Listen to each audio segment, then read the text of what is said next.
Jeshi la Ulinzi la Wananchi wa Tanzania JWTZ limesema kuwa linaendelea kufuatilia kwa ukaribu na kutathmini hali ya ulinzi na usalama nchini katika kipindi hiki kuelekea uchaguzi mkuu. Katika taarifa yake iliyotolewa na Kanali Bernard Masala Mlunga, kaimu mkurugenzi wa habari na uhusiano wa JWTZ, leo Oktoba 16, 2025, imetahadharisha juu ya uwepo wa watu wanaojiita wanaharakati kutoka ndani na nje ya nchi ambao wamekuwa wakitumia mitandao ya kijamii kupotosha umma kwa kuweka maudhui yenye kuleta uchochezi na kulihusisha jeshi na siasa ili kutimiza azma yao ya uvunjifu wa amani. Hii hapa taarifa iliyotolewa na Kanali Mlunga. Ndugu wa Tanzania, naitwa Kanali Bernard Masala Mlunga, kaimu mkurugenzi wa habari na uhusiano, Jeshi la Ulinzi la Wananchi wa Tanzania. Jeshi la Ulinzi la Wananchi wa Tanzania linautaarifu umma wa Watanzania kuwa linaendelea kufuatilia kwa karibu na kutathmini hali ya ulinzi na usalama nchini katika kipindi hiki cha kuelekea uchaguzi mkuu unaotarajia kufanyika tarehe 28 na tarehe 29 mwezi Oktoba mwaka 2025 kama ilivyotangazwa na Tume Huru ya Uchaguzi nchini na Tume ya Uchaguzi Zanzibar. Kwa ujumla, Jeshi la Ulinzi la Wananchi wa Tanzania linaridhishwa na hali ya usalama iliyopo nchini katika kipindi hiki ambacho vyama vya siasa vinaendesha kampeni zao kwa kuzingatia matakwa ya kisheria, kuheshimiana na kuvumiliana kunakooneshwa kupitia kwa wagombea wao wa ngazi za urais, ubunge na udiwani.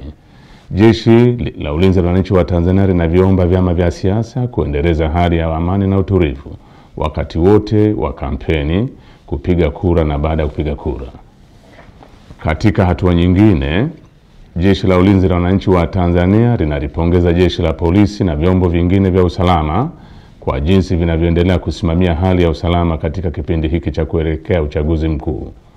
Aidha, jeshi linawapongeza wananchi kwa kuendelea kutumia haki yao ya msingi ya kushiriki kwa amani na utulivu katika kusikiliza sera za vyama mbalimbali kupitia mikutano ya hadhara inayoendelea kufanywa na vyama vinavyoshiriki uchaguzi mkuu kwa ngazi mbalimbali ili kuwachagua viongozi watakaowaletea maendeleo.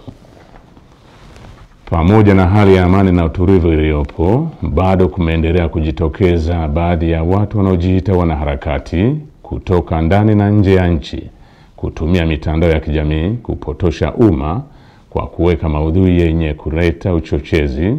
kwa kulihusisha Jeshi la Ulinzi la Wananchi wa Tanzania na siasa ili kutimiza azma yao ya uvunjifu wa amani. Jeshi la Ulinzi la Wananchi wa Tanzania linaomba umma wa Tanzania kupuuza machapisho au taarifa ambazo zimekuwa zikionekana kwenye mitandao ya kijamii. Wananchi wanakumbushwa kuwa taarifa zote zinazorihusu Jeshi la Ulinzi la Wananchi wa Tanzania zitatolewa na makao makuu ya jeshi kwa utaratibu rasmi na mawasiliano ya Jeshi la Ulinzi la Wananchi wa Tanzania na umma.